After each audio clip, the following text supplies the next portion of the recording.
everyone. Mwiriwe mwese. I'm very happy to see all of you. Yishimiye cyane kubabona mwese.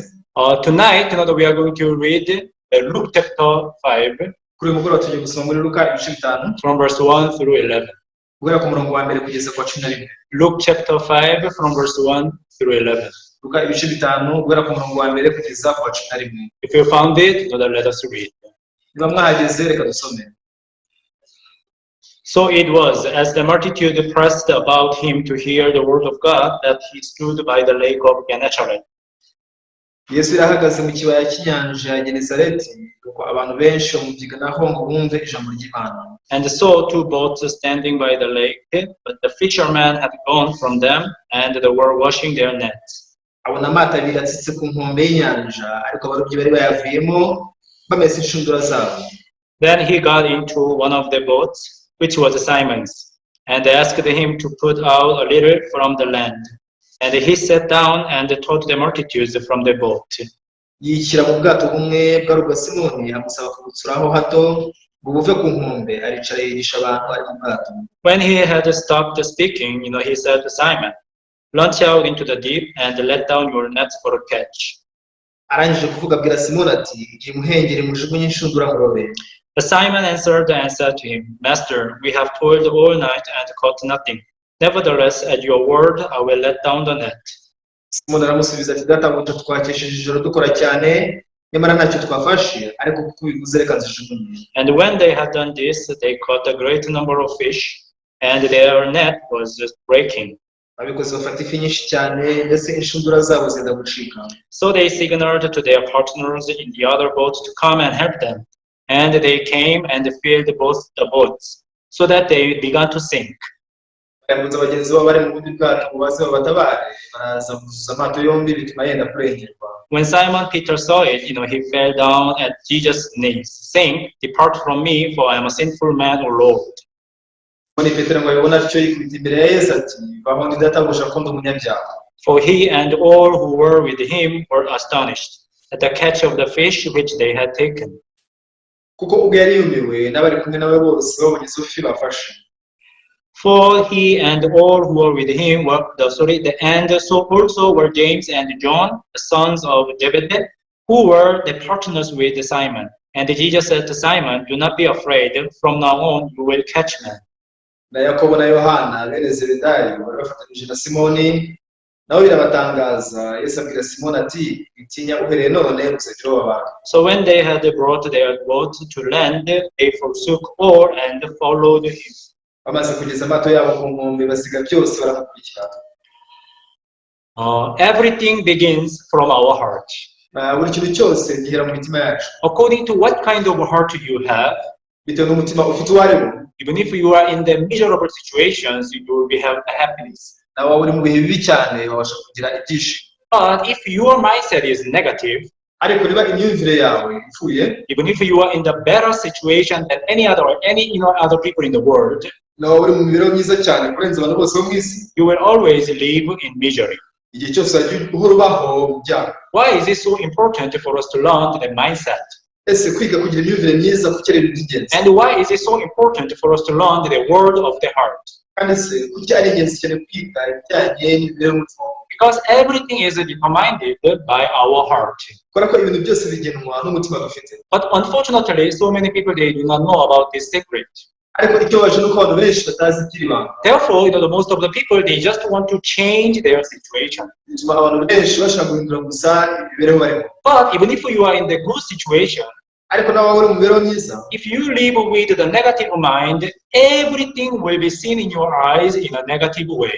Igihe ubona n'imyumvire ipfuye, ibintu byose bizagaragara mu maso yawe uburyo upfuye. But even if you are in the midst of the Sahara Desert, nubwo uri mu butayu bwa Sahara, but if you have the positive mind, ufite imyumvire myiza, and if you have especially the mindset of Jesus Christ, cyane cyane ufite imyumvire ya Yesu Kristo, you will be able to get the hope.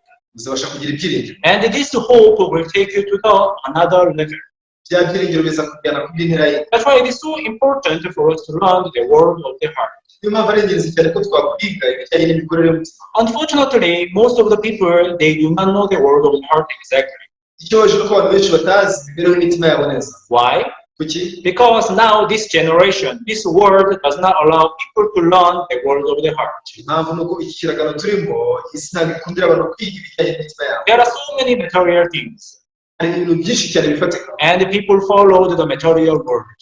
abantu barabiruka inyuma y'ibintu bifatika Even though they have a lot of time to think about their body, nabo bafite akanya gahagije ko gutekereza ku mibiri yabo but people do not have enough time to think about their heart. abantu ntabwo bagira umwanya uhagije wo gutekereza ku mitima yabo. Especially they do not have the time to think about God, their soul, their spirit. by'umwihariko ntabwo bagira akanya ko gutekereza ku mana ngo batekereze kuri roho zabo ku bugingo. But actually, though there is the way that you can learn the word of the heart.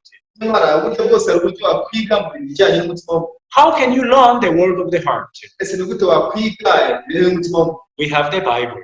dufite bibiliya. The Bible, it is the best book which can teach us the word of the heart. bibiliya nicyo gitabo cyiza cyane gishobora kutwigisha ibijyanye n'isi y'umutima. Especially, this character that I have chosen to, to share with you. by'umwihariko uyu muntu ahisemo kubaganirira. It is Peter. Petero. That Peter, he was just a fisherman. Petero yari umurobyi usanzwe. This, the Peter, he was not educated and he was not, the outstanding person at all. Petero uwo nguwo ntabwo ari umuntu ujijutse, ntabwo ari umuntu warize habe na gato. But amazing thing is that Peter, he was able to receive something in his heart. igitangaje ni uko ari ikintu Petero ashoboye kwakira mu mutima we. Something that he received in his heart from Jesus Christ. ibyo yahawe na Yesu mu mutima we. It made him a new person. cyamugize umuntu mushya. If you learn that secret exactly, iryo banga uramutse ubigize neza, even you will be able to become the new person in this world. nawe waca mushya muri iyi si. Now you see that the Peter in the book of Acts and the Peter in the book of Luke chapter 5, these two Peters are totally different. Petero ugaragara mu gitabo cy'ibyakozwe n'intumwa ndetse na Petero turi kubona umuriro w'ibice bitanu na babiri bahabanye cyane. Therefore, in this next three sessions, I would like to take you to the journey to the Peter's life. iyo mwakora muri byinshi bitatu cyo kuzatanga nshaka kuzabereka ibijyanye n'ubuzima bwa Petero. So currently, I am ministering in Rwanda. ubu nkora uri kubibona mu Rwanda. See that when I came to Rwanda, nazaga mu Rwanda. so it was the year 2009. hari mu mwaka w'ibihumbi bibiri n'icyenda. At the time I was driving, but I did not know how to get to even town. icyo gihe nubwo natwaraga imodoka ariko sinari nzi inzira yangeza mu mujyi. I knew only one way. nari nzi umuhanda umwe wonyine gusa. From my house to town. wo kuva mu rugo iwanjye njya mu mujyi. But now that it has been more than 10 years, I have stayed and I came to Rwanda. ariko kuko hashize imyaka 10 nje mu Rwanda. Now I know many ways from my house to town. ubu ngubu nzi inzira nyinshi cyane nakoresha iwanjye mu rugo nerekera mu mujyi. So how do you think that I know there's so many ways from my house to town? utekereza ko namenye nte izo nzira nyinshi zamvana iwanjye zikageza mu rugo. I learned. narabyize. It's very simple. biroroshye cyane. I learned the ways. inzira narazize. In the same way, icyo kimwe rero even you yourself, you can learn the word of the heart. nawe ubwawe ushobora kwiga ibijyanye n'imibereho y'umutima. Not just outward stories. bitari muri gusa zibigaragara. But if you know the flow of the heart is hidden in this story of the change of Peter, uramutse umenye inkuru ihishe muri iyi mpinduka ya Petero, I'm sure that you are going to also become the great person like Peter. kandi neza ko nawe wahinduka umuntu uhambaye nka Petero. How you are right now, it is not important. uko umeze uno kakanya igisi cyo gikuru. Because the Peter who used to be a fisherman, kubera ko Petero wahoze ari umurobyi. now in the book of Acts, he could heal the lame man. mu gitabo cy'ibyakozwe n'intumwa tubona akisora umugaye. Even he could preach to the 1,000 people. izinabwiza abantu ibihumbi bibiri. The Bible says that he became the light for the Jews. biravuga ko yabaye umucyo w'abayahudi. It means that even in this generation, God wants to make you a light for the world. bivuze ko no muri iki kiragano ntabwo Imana ishaka kugira umucyo w'isi. But many people, they want to see it with their eyes. nyamara abantu benshi bo bashaka kurebesha amaso yabo. If they want to see the certain change and they want to believe. bashaka kubanza kubona impinduka ngo kwizera. But people who try to believe in God or anything else in this way, nyamara abagerageza kwizera Imana cyangwa se kwizera ikindi cyose muri ubu buryo mu it is because they do not know the word of the heart.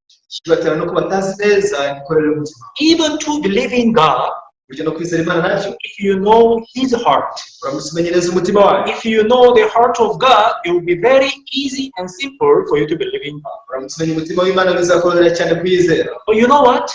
mwari muzi n'ikindi Many people, they think that the believing in God is difficult. abantu benshi bibwira ko kwizera imana bigoye. Why do you think that people say that believing in God is difficult? utekereza ko ari iki gitera kwibwira ko kwizera imana bigoye? It is because they do not know the exact way to believe in God. batazi neza inzira ikwiriye umuntu yakoresha yizera imana. People always look at themselves. abantu iteka bahora bireba, Oh, do I believe in God? Well, now. sundi kwizera imana neza. So always they bring up some issues. igihe cyose hari ibyo baba bibwira. What is the condition or what is the criteria that we believe in God? Well, twese n'iki gihamya ko tuba twizera imana neza. we have to keep the law. tugomba kubahiriza amategeko. We have to fight against sin. tugomba kurwanya icyaha. You see that people have this kind of standard. abantu bagira ishingiro nk'iri. So I have to keep the law. ngomba kubahiriza amategeko. I have to live a good life. ngomba kubaho ubuzima I butunganye. have to try my best to fight against the deceit of Satan. ngomba kureba ubwabaga nkarwanya ibishuko bya satani. People have this kind of standard and they try to follow it. abantu babana n'ishingiro nk'iri nuko bakagerageza kurikurikira. But the problem is what? ariko si ikibazo ni ikihe? People never check what kind of a heart God has for us. abantu ntabwo bigira bagenzura ngo bamenye umutima imana idufitiye uwo ari wo. Some people, they pray hard. abantu bamwe bajya basenga cyane. Some people, even they fast with the tears. abandi biriza ubusa bamena amarira. Some people, they pray all night long in order to be accepted by God. abari ijoro ryose basenga cyane kugira ngo imana ikunde bemere. However, the more they try, the more they are tired. barushaho kugerageza cyane nako barushaho gutsinda. They continuously find themselves in sin and condemnation and fear again and again. bikabura bisanga mu cyaha bakiciraho iteka bakisanga mu bwoba igihe cyose. Dear viewers, why do you believe in God? yemwe wadukurikiye kuki wizera imana? The reason why you believe in God is because you want to get eternal life. impamvu wizera imana kuko ushaka kumva ubugingo buhoraho. And you want to get the happiness and success. ibyishimo no guhirwa. Especially you want to receive the blessing of God, right? cyane cyane ushaka kwakira imigisha y'imana, sibyo? How can you receive the blessing of God? niba kwakira imigisha y'imana ute? In order for you to receive the blessing of God, you need to know the exact way to get blessing of God. kugira ngo wakire imigisha y'imana ukwiye kumenya inzira nyayo wakoresha kugira ngo ubone imigisha. And that way is exactly introduced in the Bible. iyo nzira amaze kugaragazwa neza muri bibiliya. This is what I would like to share with you this next 3 sessions. icyo nifuza kubaganirira rero muri ibi byigishwa ari bitatu. So many people, even though they say they believe in God, but they are still tired. nubwo abantu benshi bavuga ko bizera imana ariko ni hahandi babaho barushye. But when we check the Bible, ariko iyo tugenze muri the bibiliya, Bible says, you who labor and heavy laden, you come to me, I will give you rest. iravuga ngo mwese barushye n'abaremerewe nimuze musange ndabaruhura. Dear viewers, do you have the rest in your heart? yemwe wadukurikiranye, ese ufite ikiruhuko mu mutima wawe? As you believe in God, wizera imana, do you have the rest in your heart, or do you have the tiresome or the fatigue in your heart? ese koko ufite ikiruhuko mu mutima wawe cyangwa ufite umuruho n'umunaniro mu mutima wawe? So many people say that, I am tired of doing same thing. abantu benshi bajya bavuga ati rwose ndambiwe gukora nkora ibintu bimwe. Because people are doing that, try sin, repent, try sin, repent repeatedly. Urako igihe cyose bahora bagerageza kudacumura ariko bakanga bagacumura bakihana, bakagerageza kudacumura bagacumura bakihana bagaroza. Even they are not sure about their eternal life. ikindi kandi nta nubwo bafite icyizere cyo kuzaho ubugingo buhoraho. Do you think that God that enjoys your repetitions? ese utekereza ko imana ishimishwa n'ibyo rusura?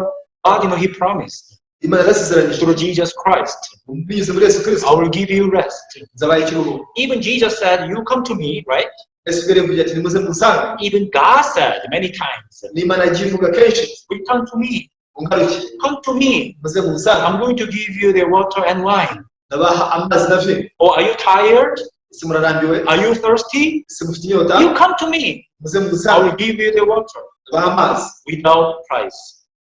nta n'igiciro. This is what God says. niko imana yavuze. However, nyamara many people think that believing in God is difficult. abantu benshi bibwira ko kwizera imana bigoye cyane. Even though I want to be accepted by God, kuko nshaka kwemerwa n'imana it is so difficult. ariko biragoye cyane. Why do you think that so many people, they believe that believing in God is difficult? utekereza ko ari iki giterane kwibwira ko kwizera imana bigoye cyane? Reason is only one. impamvu ni imwe gusa, Because they do not follow the right way. kubera ko badakurikira inzira nyayo ikwiye. In the Bible, we can see the two ways. kuri bibiliya tubonamo inzira ebyiri. One is the one is the narrow way, and the other one is the wide way. imwe ni inzira ifunganye, indi ni inzira ngari. End of the narrow way is the life. iherezo ry'inzira ifunganye and the n'ubugingo end of the wide way is destruction. ni nako iherezo ry'inzira ngari ari ukurimbuka. What's very funny thing is that so many people they are standing on the wide way. igitangaje nuko abantu benshi bahagaze mu nzira ngari. Why do you think these people they are standing on the wide way? utekereza ko ari iki gitera abantu guhagarara mu nzira ngari? Do you think they are standing on the way knowing that its end is destruction? ese utekereza ko bagendera muri iyo nzira bazi neza ko iherezo ryari ukurimbuka? Of course not. birumvikana ko atari ko bimeze. I'm sure that they do not know that its end is destruction. kandi neza yuko batari bazi neza ko iherezo ryari ukurimbuka. Because I'm sure that there will be no one who wants to be destroyed. nuko nta muntu n'umwe wifuza kuzarimbuka. The problem is what?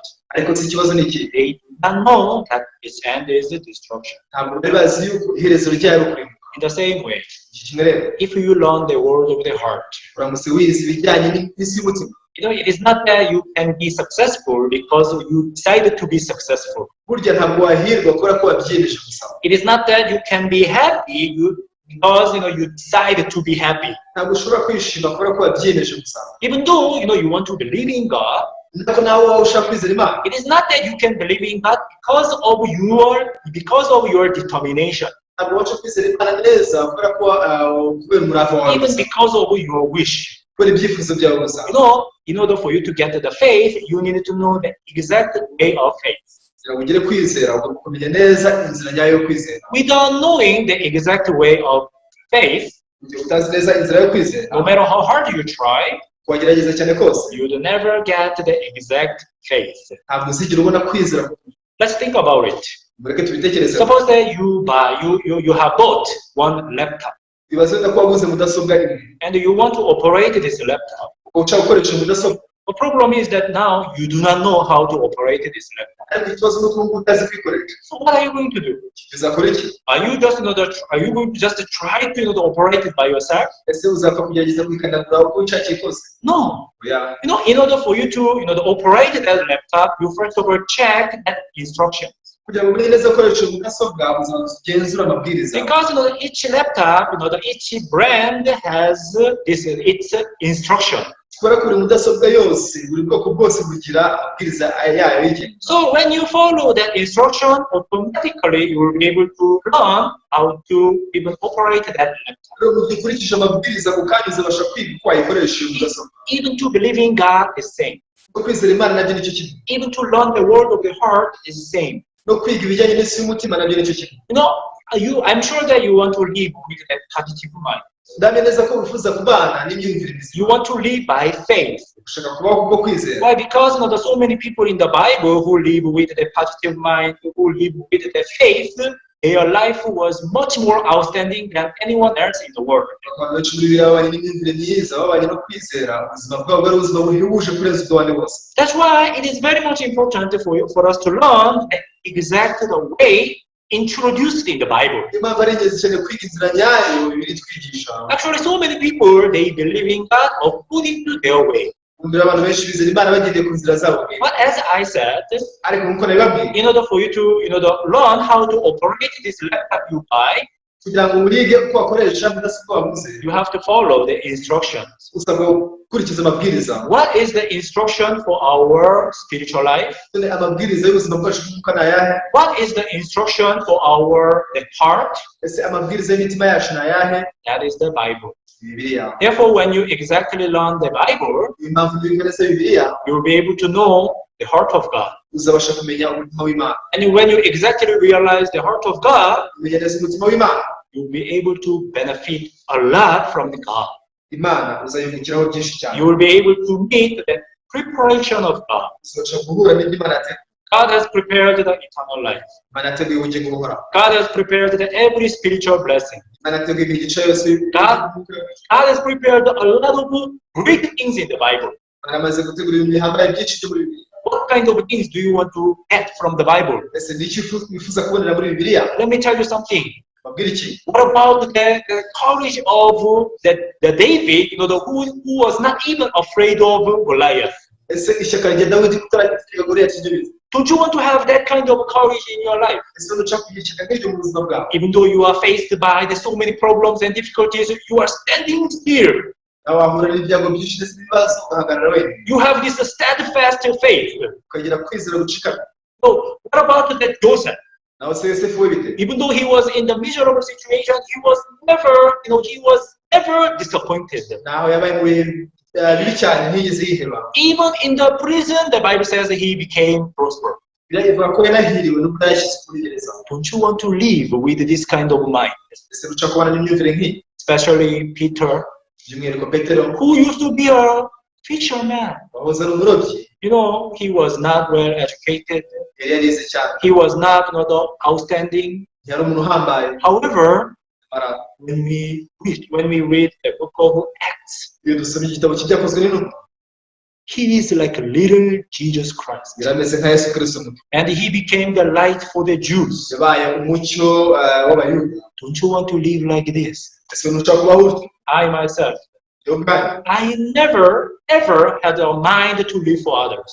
sinigeze ngira igitekerezo cyo kuzabaho kubw'abantu However, nyamara God changed my heart. imana yahinduye umutima wawe Now, you see, that more than 10 years I have been living in Africa and living for others. umaze imyaka irenga 10 mbaho muri afurika mbaho kubw'abantu And the joy that I have right now, it is uncomparable to any joy that I had before I came to Africa. umunezero mfite uyu munsi urenze cyane umunezero mfite naraza muri afurika Now, the secret is our heart, this mindset. kuri ubu rero ibanga ni imitima yacu ni imyumvire So, through this the story that we read today, bize muri nkuru twasomye uyu munsi rero I want to start off this the lecture. duca gutangira iki cyigisho So, I want us to read one verse, the verse 5.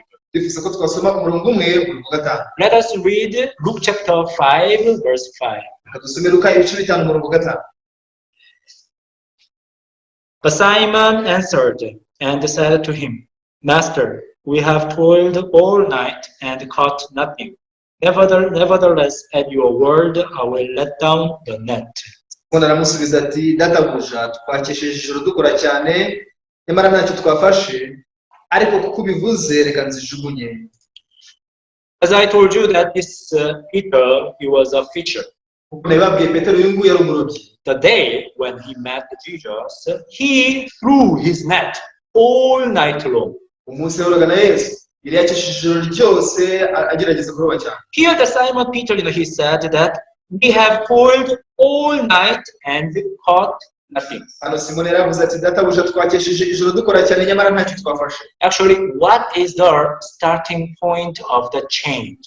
ese intangiriro y'impinduka This is something really important. ni ikintu cy'ingenzi cyane Because without knowing the starting point of the change, you will never even enter into that process of the change. kuko mu gihe utazi neza intandaro y'impinduka nta nubwo ubasha kwinjira muri rwa rugendo rw'impinduka You see that Peter was a fisherman. reba petero yari umurobyi I'm sure that he was very good at fishing. ndamya neza ko arazi kuroba neza cyane Even though he must have known that where the fish are gathered in this lake. bishoboka kuba yarazi n'aho amafi yagiye kuranira muri iki kiyaga But that day that he met Jesus Christ, he toiled all night long, but he caught nothing. ariko umunsi yahoraga na yesu kristo yari yakesheje ijoro ryose akora cyane nyamara ntacyo yafashe You see, there's so many people, they just try. abantu benshi cyane baragerageza gusa They just tried to get the success. bagerageza kubona guhira They just tried to keep the law. bagerageza kubahiriza amategeko They just tried to be happy. bagerageza kwishima They just tried to fight against sin. bagerageza kurwana n'icyaha But here we can see that even though we tried, we caught nothing. ariko hano tubona neza ko nubwo twagerageza ntacyo dufata So many people, they believe in God. abantu benshi bizeye imana And they use all of their power, all of their energy, all of their determination. bakoresha imbaraga zabo zose kwemeza kwabo kose n'intege zabo zose That is the teaching of this word. iyo niyo myigishirize y'isi What is the teaching of this word? imyigishirize y'isi ni iyihe Try your best. kugerageza uko ushoboye kose Try your best to study hard. kuri yo bwabaga wige cyane And try your best to accomplish something. kuri yo bwabaga ugira icyo wigezaho No pain, no gain. utagize umuruho ntacyo wunguka This is the lesson of this word. aha niyo masomo y'isi And the people, they follow that. abantu rero barabikurikira The problem is what? ariko se ikibazo ni iki Our preparation, imyiteguro yacu our works. imirimo yacu are not perfect. itunganye. Our preparation, our works are not comparable to the works of Jesus Christ. Imyiteguro yacu imirimo yacu ntabwo byagereranywa n'imirimo ya Yesu The Kristo. biggest problem is that so many people have is that they think that if they try, they can make it. Ikibazo gikomeye cyane nuko bibwira ko ramutse bagerageje babasha kubigeraho. Let's think about this issue of sin. Reka dutekereze kuri iki kibazo cy'icyaha. Do you know why do people try to stop sinning? Wabuze impamvu abantu bagerageza kureka ibyaha. Even this is how that so many people they speak, even they preach, even they are preaching. Kuko abantu benshi cyane bavuga bigishwa ni nako bigishijwe. You should not sin. Ngo ntugomba You gucumura. have to stop sinning. Ugomba kureka gucumura. Why? Kubera iki? Because people think that the reason why they become sinners is because they commit sin. Kubera ko bibwira ko gituma ari abanyabyaha uko bakora ibyaha. Therefore, in order for you to become the righteous, you have to stop sinning. Urukino kugira ngo ube umukiranutsi uko kureka ibyaha. Stop sinning so that you can be the righteous. Hareka ibyaha kugira ngo uzabe umukiranutsi. If you stop sinning perfectly, you will become the perfect righteous. This is the idea that people have these days. Uzawureza ibyaha burundu uzaba umukiranutsi. Iyo myumvire abantu benshi babana nayo muri iyi And si. without second thought, people just follow that lesson. Abantu bakurikira amasomo nta no kubitekerezaho bwa kabiri. What I have to do is that I have to try my best to stop sinning and to keep the law perfectly. Icyo gukora no kugerageza cyane nkareka ibyaha nkubahiriza amategeko neza. What does the Bible say? Ariko si Bibiliya ivuga ngo iki? The Bible clearly says that you are born in sin. Bibiliya ivuga neza ko wavukiye mu cyaha. Sin entered the world, and because of that sin, we committed sin.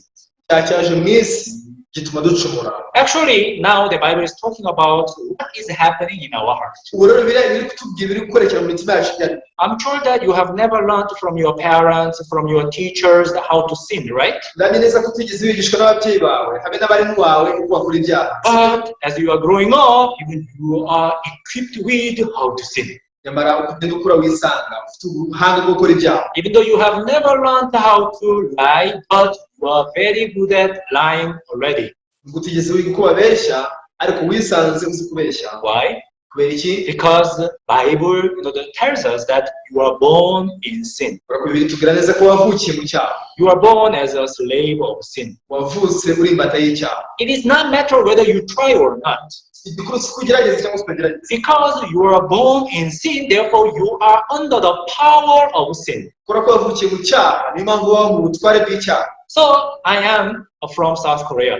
Rero ndi nkomoka mu gihugu cya Korea y'Epfo. How do I get this nationality of South Korea? Nabonye nyine ubwira igihugu cya Korea y'Epfo. Because I was born from my father who is a South Korean. Kubera ko nabyawe na data w'umunyakoreya y'Epfo. If you are a Rwandese, Uri umunyarwanda. it is not that that you have chosen to be Rwandese. Si ko wahisemo kuba umunyarwanda. If you are a Kenyan, Uri umunyakenya. it is not that you have chosen to be Kenyan. Si ko wahisemo kuba umunyakenya. Is that so? Siko bimeze. Yes, we have never chosen to be our nationality. Nibyo koko ntabwo twigeze twihitamo tugira. I have never chosen to be South Korean. Sinigeze mpitamo kuza umunyakoreya y'Epfo. But when I was born and when I opened my eyes, Ariko nkimara kuvuka nyifungura amaso yanjye. I found myself that I am a South Korean. Nisanze ndi umunyakoreya y'Epfo. In the same way, Icyo kimwe rero. when we are born in this world, Igihe twavukiraga muri iyi si. the Bible says that you are of your father Satan. Bibiliya iravuga ngo mukomoka kuri so Satani. You are born in sin. Mwavukiye mu cyaha. This is what the Bible says. Icyo Bibiliya ivuga. We are born as a slave of sin and slave of Satan. Twavutse turi imbata z'icyaha, turi imbata za Satani. And then what we are doing is trying to throw the net continually. Icyo dukora no kugerageza kujugunya inshundura ibihe byose. I have to stop sinning. Ngomba kureka ibyaha. I have to keep the law. Ngomba kubahiriza amategeko. I have to fight against sin. Ngomba kurwanya icyaha. We should not be defeated by Satan. Tugomba kuneshwa na Satani. People live with this mind. Abantu bana n'imyumvire nk'iyi. And they try to fight against sin on their own. Nuko bakagerageza kurwanya icyaha bongere ku bwabo. Like this Peter. Nka Petero y'inguni. Peter that night, he threw the net all night long, but he caught nothing. Petero yakesheje ijoro ryose ajugunya inshundura ziriko ntiyagira icyo aruma. I believe that even you have been throwing this net in order to catch what? In order to catch righteousness of God, the happiness from God, even the hope from God. Ndamya neza ko nababayeho ujugunya urushundura kugira ngo ubashe kuroba gukiranuka kw'Imana umunezero w'Imana ndetse n'ibyiringiro by'Imana. I don't know how many happiness that you have caught. Sinzi ngo wagize ibyishimo bingana iki. Did you ever catch the true righteousness of God and holiness of God in your heart? Ese warigeze gushyikira gukiranuka kw'Imana cyangwa se kwera kw'Imana nyako mu mutima wawe? Unfortunately, so many people, they do not know about this. Even now, so many people, they are throwing the net. See, we are unable to catch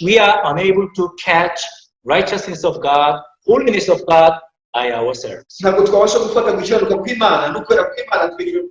Why? Because we are already deceived by Satan. We are already in the domain of Satan. We cannot come out of this power of darkness, the power of Satan, by ourselves. Even you cannot just change your mindset from negative way to the positive way by your determination or by your effort.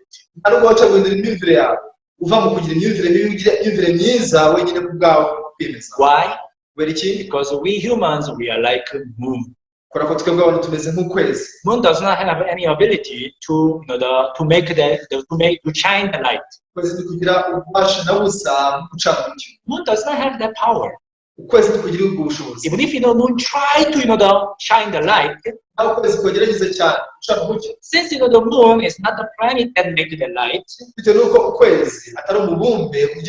that's why the moon cannot even make the single light at all. But even now, you see that we can see the moonlight. During the night, we can see the moon, and the moon shines the light.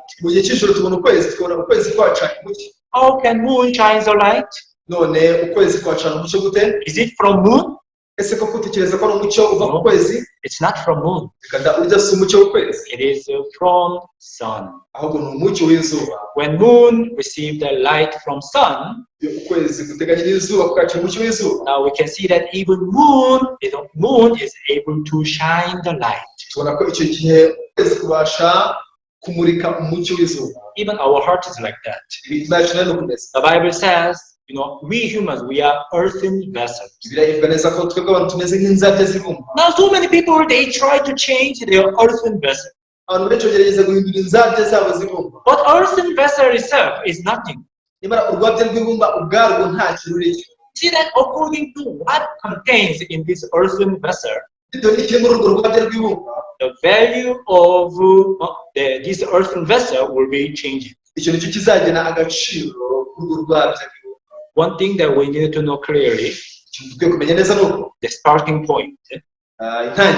We are born with this, the evilness from Satan. No matter how hard you try, you are unable to overcome sin by yourself. Why? Because you are in the domain of that evil power. So many places in the Bible is talking about this. The problem is that so many people, they do not know about this. Like Peter, the people, they are just throwing the net all night long. This time I will succeed.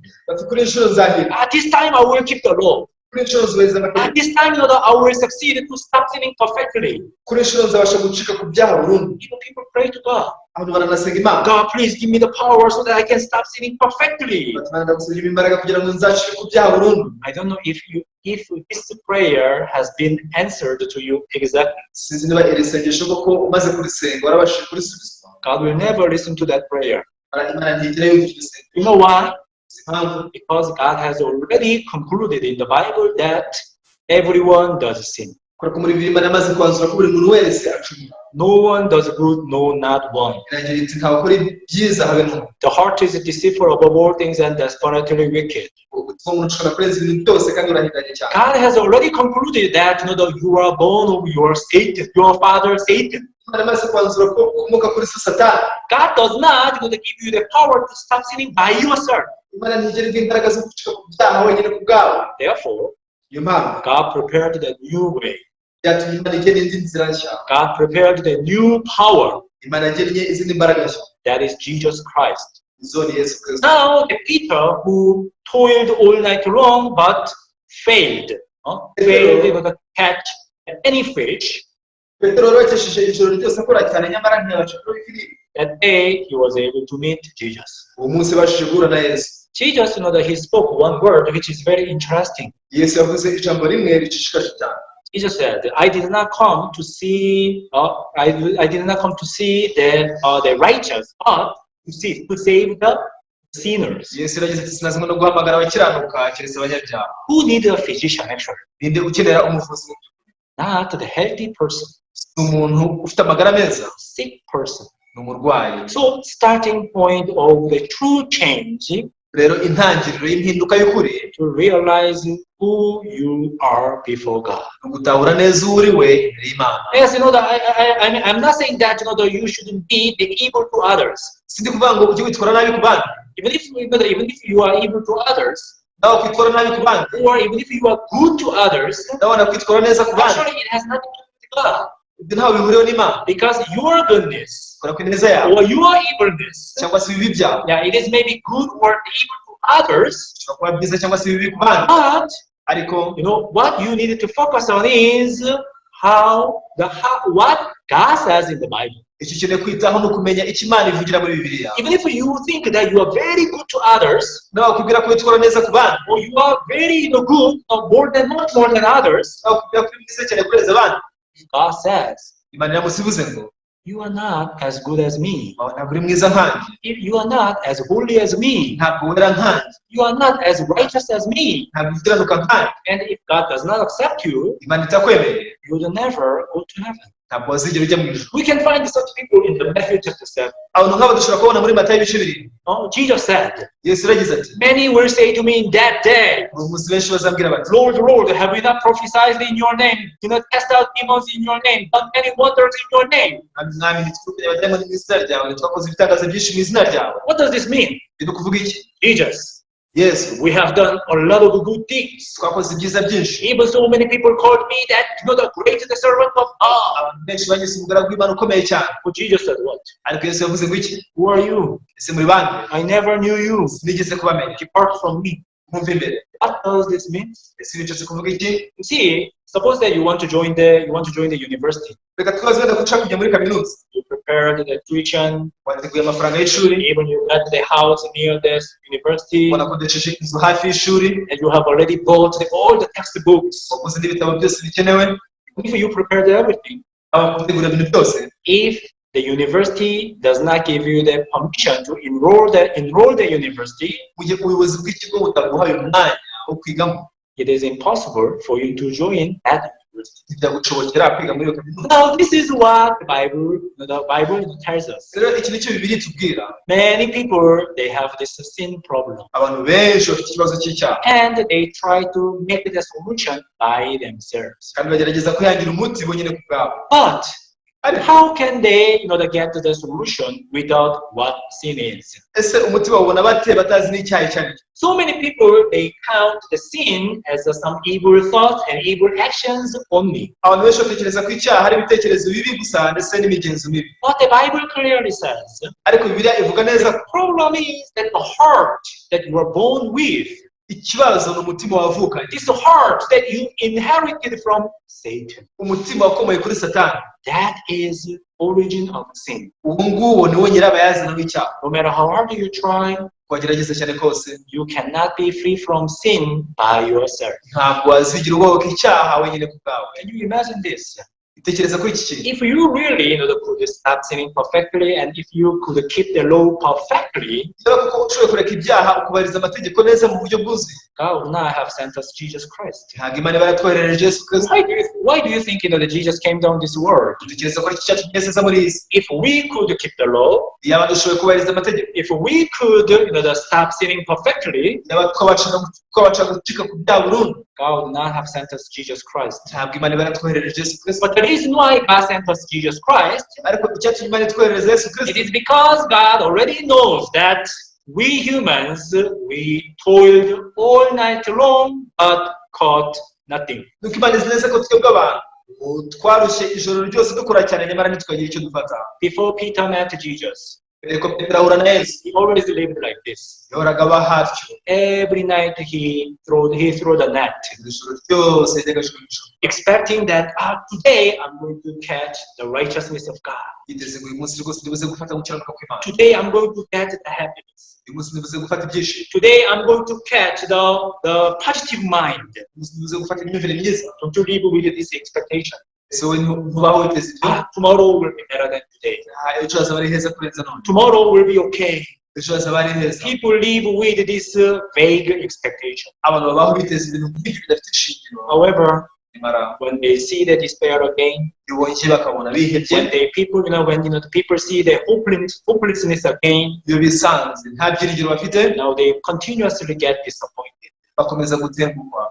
When this disappointment is repeated again and again, Kwa gutengukwa bikomeje kwisubiramo, people eventually fall into the despair. biragira amaherezo abantu baguye mu bwihebe. When they fall into the despair, Bihebye, that is when Satan is waiting for actually. ikintu cyose Satani aba ategereje mu by'ukuri, That is when Satan drags the people to the fleshly lives. icyo gihe Satani atangira gushorera abantu abajyana mu buzima bwo gukurikira kamere muntu. You have done enough. Ati wakoze byinshi You bihagije, have tried enough. uragerageje cyane bihagije, But God did not help you. ariko Imana ntigeze igufasha. Even though you tried to stop sinning for a long time, Bamaze igihe kinini cyane ugerageza kureka ibyaha, you still continue to sin. ariko uracyabikora, You still have condemnation in your heart. urakicira iteka mu mutima wawe. You see that you just live however you want.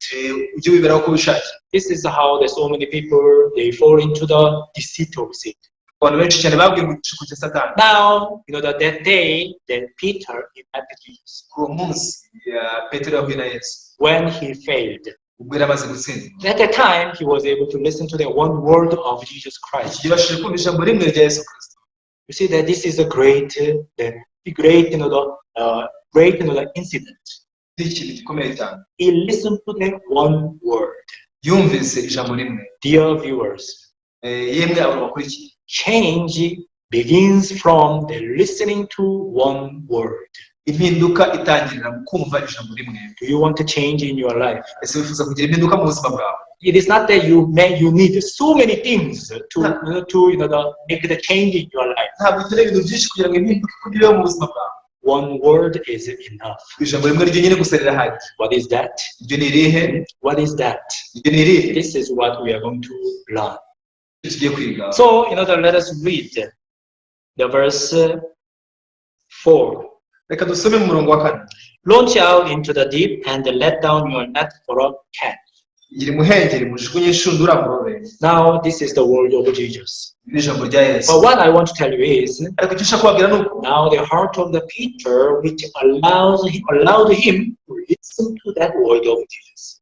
ndashaka kubabwira umutima wa Petero yari afite watumye yumvira iryo jambo rya Yesu. In the Bible, there are a lot of word of God, Muri Bibiliya amagambo menshi y'Imana which can give you the hope and power and courage or whatever else. ashobora kuguha ibyiringiro, imbaraga, umurava n'ikindi cyose. But it is not that the word of God can enter in your heart at any time. Ariko burya ijambo ry'Imana ntabwo rishobora kwinjira mu mutima wawe igihe icyo ari cyo cyose. There is a certain point that this word of God can enter in your heart. Hariho igihe runaka iri jambo ry'Imana ribasha kwinjirira mu mutima wawe. Yes, here we see that Peter failed. Nibyo aha turabona ko Petero yatsinze. But even so many people, even though they failed, even they are not in the level, not in the position to listen to the word of God. Nyamara nubwo abantu benshi batsinzwe ntabwo baba bari mu mwanya wo kumva ijambo ry'Imana. You see that, there are many sick people actually, Ubusanzwe rero hari abarwayi benshi, but there are two kinds of sick people. ariko hariho abarwayi b'amoko abiri. This is something important to listen to me carefully. Mwumve neza iki ni ikintu cy'ingenzi. We just think that maybe sick people need the doctor, right? Dupfa gutekereza ngo umurwayi akenera muganga. Do you agree with me? Ese turabyemera nk'aho Sick people need the doctor. ngo abarwayi bakenera muganga. Do you agree with me? Ese murabyemera? But if you think deeply, Ariko utekereje cyane, there are two kinds of sick people. hariho abarwayi b'amoko abiri. The first sick person who realized that he is sick and he does not have any way to heal his disease. Umurwayi mbere ni uwatahuye ko arwaye kandi nta buryo afite ubundi bwo gukiramo indwara ye. And this person, listen to the doctor. Umuntu nk'uwo yumvira muganga. A second, sick person. Ariko undi murwayi wa kabiri, This second category is undi murwayi wundi is sick yego nawe ararwaye but he still thinks that he can do something for his disease. ariko arakibwira ko ari icyo bashobora kurwaye Or he does not know that he is sick. cyangwa se wenda ararwaye ariko ntabwo azi ko arwaye. If this person does not know that he is sick, or if this person thinks that he can do something for his disease, mu gihe uyu muntu atazi ko arwaye cyangwa se igihe cyose kibwira ko ari icyo bashobora gukorera uburwayi bwe, this person would never listen to the doctor. umuntu ntazigera yumvira muganga. Now the Peter, he was able to realize, Petero yabashije gutahura ati today I failed completely umunsi rwose narasizwe burundu and I have no way. nta nzira n'imwe mfite. Now you see that he was able to listen to the word of Jesus. yabashije kumvira ijambo rya Yesu, And actually, that he followed the word of Jesus. yakurikije ijambo rya Yesu, But that we cannot say that that he had a great faith in his heart. ariko ntabwo tuvuga ko afite kwizera guhambaye cyane mu buzima bwe. He actually just followed it. we yarakurikiye gusa Even though this is a very small step. nubwo ari intambwe ntoya gusa. Let's say that, right? Let's say that this is a very small step. It could bring a great change in his life. reka tuvuge ko intambwe imwe ntoya gusa yashobora kuzana impinduka mu buzima bwe. Actually, you are very small, the step to doing this, the session, and you are listening to this message. It can bring a great change in your life. intambwe ntoya cyane uteye yo kwitabira ikiganiro ugakurikirana ubutumwa bishobora guhindura ubuzima bwawe bwose. And when he followed the word of Jesus, ugakurikirana ijambo rya Yesu rero, as we read, that he was able to catch a lot of fish. twabisomye yashoboye gufata byinshi cyane. Still, Peter, he did not care about Jesus. ariko ntihandi kugeza ubwo Petero ntiyitaga kuri Yesu. Why? kubera iki? Because his care is only the fish. kubera ko yitaga ku mafi gusa. So he only focused on the fish. Petero yitayeho n'amafi yonyine. When he saw a lot of fish, amaze kubona amafi menshi, he signaled his partners. Yesu arembuza abagenzi be. Hey guys, please come. ati yemwe nawe muze, Now that I caught a lot of fish. nafashe ifi nyinshi. He wanted to just hold that fish. we yashatse kugundira ayo mafi gusa. Many times we want to believe in God in this way, right? kenshi twifuza kwizera Imana dutya. Wow, you see that I have achieved something great. kandi nageze ku kintu gihambaye. I have received something great. nakira ikintu gihambaye. I am happy to have this great the award, the reward from God. Nishimiye kuba nabonye ibihembo nk'ibi byiza bivuye ku Mana. Most people they are happy with the certain blessing that they receive from God, abantu benshi bishimira imigisha bahawe n'Imana, but they are not interested in God Himself. ariko nyuma ntibashishikajwe n'Imana yo ubwayo. Even Peter in the beginning, they just focused on the fish. na Petero nabigitangira yitaga ku mafi gusa. He wanted to hold and grab that fish. we yashatse kugundira amafi yonyine gusa. But ariko amazing thing is, this boat that he was on, was sinking. itangaje nuko ya mafi bwa bwato bwari bugiye kurengerwa. When this boat was sinking, bwa bwato bugiye kurengerwa, what happened to the fish? rero kugendekera iki? ari kugendekera bitewe mafi. Fish now they are running away. ya mafi ari kumutoroka. Now at the time, Peter realized, urakukanya ngo Petero amenye ati one who is more important than fish is Jesus who let me catch this fish. ati Yesu uyu nguyu washoboje gufata aya mafi menshi, uyu niwe w'agaciro ukomeye cyane kurenza amafi. And he was able to realize that my focus is wrong. nuko abasha kumenya ati rwose icyo nitagaho kirapfuye. So since I was born in this world, navugira muri isi, I have been focusing on this fish. nabayeho mpanga amaso aya mafi. I have been focusing on myself. nabayeho nihangaho amaso njyewe I ubwanjye. have been focusing on my performance. nabagaho nirebaho imikorere yanjye. But today, ariko uyu munsi I have found something which is more important than this. namenye ikintu cy'ingenzi cyane kurenza. That is in Jesus. icyo ni Yesu. And Jesus did not say anything, right? Yesu nta kintu yigeze amubwira, sibyo? Even though Jesus did not say anything to Peter, nubwo Yesu nta kintu yigeze abwira Petero. now we can read verse 8. gusoma umurongo wa 8. Verse 8. umurongo wa 8. When Simon Peter saw it, he fell down at Jesus' knees, saying, "Depart from me, for I am a sinful man, O Lord." Aranditswe ngo Simoni Petero ngo abibona atyo yikubita imbere ya Yesu ati, "Vaho ni databuja kuko ndi umunyabyaha." Did Jesus say that you are sinful or you are a sinner? Ese Yesu yigeze amubwira ati uri umunyabyaha? Jesus said nothing about that. Yesu ibyo ntigeze abivugaho. But the amazing thing is, igitangaje ni uko now you see that Peter, he fell down, he fell down, at Jesus' knees and saying that, "Oh Lord, depart from me, for I am a sinful man." Petero yikubise ku birenge bya Yesu yubamye, aramubwira ati, "Vaho ni databuja kuko ndi umunyabyaha." Why do you think that Peter, he fell down at Jesus' knees? utekereza ko iki cyatumye Petero yikubita imbere ya Yesu? Because for the first time in his life, he was able to compare himself with the Son of God, with the Word of God. Mukora ku bwa mbere mu buzima bwe yashoboye kwigereranya n'umwana w'Imana, yigereranya n'ijambo ry'Imana. Dear viewers, Yemwe abakurikiye, did you ever set yourself before the Word of God? warigeze wishyira imbere y'ijambo ry'Imana? Did you ever set yourself before the Bible? Warigeze witereka imbere ya Bibiliya? Before you stand before the Word of God, Mbere ko uhagarara imbere y'ijambo ry'Imana, you speak a lot of things.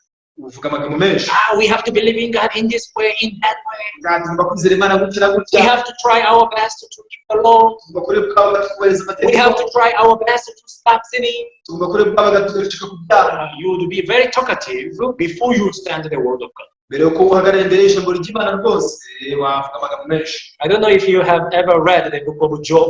Sinzi warigeze usoma igitabo cya Yobu. If you read the book of Job, Usoma igitabo cya Yobu. before he met God, Mbere ko ahura n'Imana, he was very, very talkative. yari afite amagambo menshi cyane. He spoke so many things. Yavuze ibintu byinshi cyane. But Ariko when God appeared, ubwo Imana yamubonekeraga, now you know what Job said? si Yobu yavuze. I become speechless. Yavuze ngo amagambo ashize ivuga. What shall I say? Ese ubu navuga iki? I shut my mouth. Rwose mfunze akanwa kanjye. Now, same things happen to the Peter. Nacyo cyabaye kuri Petero. Oh Lord, I am sinful. Yahise rwose mwanya ngenda umunyabyaha. Oh, when I compare myself to you, Nigereranyije nawe, I am so dirty and filthy. ndi umuntu wanduye cyane, wahindanye. I have trusted my thoughts for a long time. Nize ibitekerezo byanjye igihe kinini. In the beginning, Zitangira. you know that Jesus, the Peter, he just said, Master, Petero yavuze gusa ngo databuja. Master. Databuja. I think you are the boss. Tegereza kuri databuja. But here, verse 8, Ariko no mu murongo munani, Peter said, Oh Lord. Petero yavuze ati rwose mwami. Master and Lord are different. Databuja ndetse na mwami ni ibintu bitandukanye. What does this mean that Lord? Si kuvuga ngo mwami w'iki?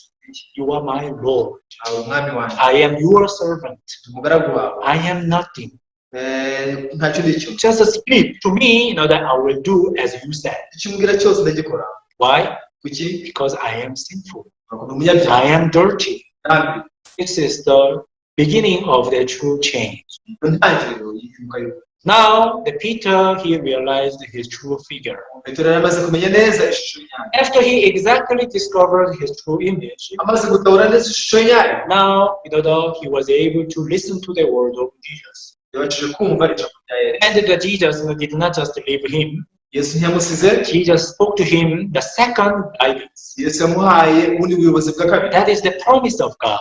Iyi ni isezerano That ry'Imana. is the promise of Jesus toward the Peter. Isezerano Yesu yarahaye Petero. You will be the fisher of men. Yagize ati uzaba umurobyi w'abantu. I will make you fisher of men. Nzakugira umurobyi w'abantu. What does this mean? Ese ibyo ni ukuvuga iki? Don't worry. Kugira impungenge. Even if you are sinful, Uri umunyabyaha. I know that you are sinful, Ndabizi ko uri umunyabyaha. but don't worry. Ariko ntugire impungenge. I am responsible for you. Ibyawe nzabyirengera. I will make you the fisher of men. Nzakugira umurobyi w'abantu. Dear viewers, Yemwe wadukurikiye. your sin problem Ikibazo cyawe is cy'ibyaha whose problem? si ikibazo cyanjye. I'm sure that you have been thinking that your sin problem is your problem. Agendeza ko wahoze wibwira ko ikibazo cyawe cy'ibyaha ari cyawe. That's why you have been struggling to get the solution for your sin problem. Impamvu ubayeho urwana ugerageza kubona igisubizo cyawe But cy'ibyaha. now this is the problem of sin of Peter. Ariko ikibazo cy'ibyaha bya Petero Now it was no longer his problem. cyari kikiri ikibazo cye. Why? Because Jesus said, Ariko Yesu aravuze ati it is my problem. ikibazo cyanjye. Why? Kuki? Because now you are under my responsibility. Kubera ko ntigifite inshingano zo kwita ku byaha. This is what God wants to teach us through this story of Peter. Imana ishaka kutwigishiriza muri buriya Petero. This is what I want to share with you this evening. Icyo nicyo ushaka kubaganirira kuri mugoroba. True change begins from realizing who you are. Impinduka y'ukuri itangirira mu kumenya neza uri. Jesus came down this world for sinners. Yesu yaje muri iyi sazi y'abanyabyaha. But so many people, even though they say, by their lips, by their mouth that they are sinners, but their heart are not sinners. Ariko nubwo abantu benshi bavuga ku munwa ko ari abanyabyaha, ariko mu mitima yabo ntabwo bemera ko ari abanyabyaha. They still live with this idea that even though I am a sinner, but that there are many things that I have done. bakomeza kubana n'imyumvire kwibwira ngo nubwo n'umunyabyaha ariko ntihandi ari ibintu byinshi nakoze, even though I have sin in my heart, but I still can go to heaven. ufite ibyaha mu mutima wanjye ariko ntihandi najya mu ijuru. Who, the one who becomes like Peter here in this story, wamaze kumera nka Petero hano muri iyi nkuru, he fell down at Jesus' knees. yikubise imbere y'ibirenge bya Yesu. This kind of person can receive the grace. Umuntu nk'uyu nguyu ashobora kwakira ubuntu. The people who met Jesus and received the grace, abantu bahuye na Yesu bakakira ubuntu, their hearts, imitima yabo, the position of their hearts, pozisiyo y'imitima yabo bottom on the ground. ibaga iri hasi. You can think about the man who had an infirmity 38 years. ushobora gutekereza ko wari umaranye uburwayi imyaka 38. He was lying on the floor, lying on the ground. yarambaraye hasi. What about the woman caught in adultery? naho se umugore afashwe asambana. That she was brought by the Pharisees and scribes. yazanywe n'abafarisayo ndetse n'abanditsi. And that she could not even lift up her head. ashobora guhangara ku mutwe we. What about in the parable of Jesus, this man who fell among thieves? naho se ubwo mu gishambuzi mu mugani Yesu yaciye. Everyone who received the grace of Jesus, abakira ubuntu bwa Yesu bose, even here the Peter, na Petero uri hano nawe, their position of their heart were very low, like on the ground.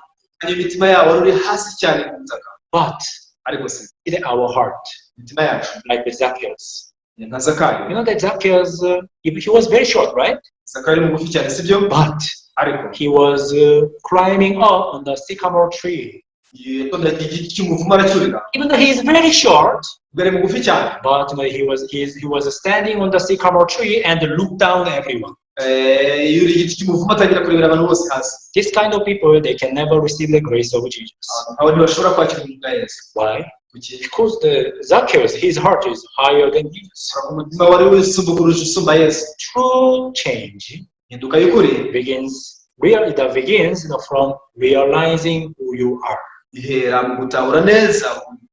Peter realized this. Petero yamenye icyo ngicyo. I hope that tonight ko muri mugoroba you realize your true image based on the Bible. wamenya ishusho yawe nyayo ushingiye kuri Bibiliya. What does the Bible say? ese Bibiliya ivuga ngo iki? You are of your father devil. iragira iti ukomoka kuri so Satani. The heart is deceitful above all things and desperately wicked.